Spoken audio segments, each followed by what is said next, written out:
Welcome to Tyron Vlog. Mga pusa, mayaman sa misteryo at kagandahan. Sila ay unang tinanggap bilang pet sa Egypt noong 4,000 BC.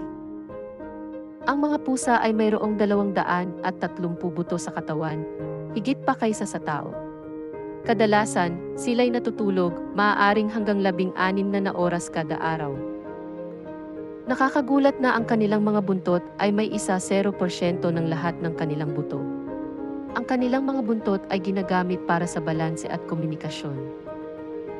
Silang mga pusa ay may kakayahang malaman kung sila ay nakatayo, kahit sarado ang kanilang mga mata.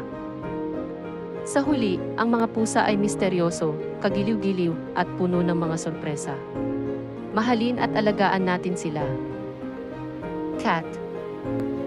Sa unang eksena, makikita ng mga pusa na naglalaro sa hardin. Ang kanilang kakulitan ay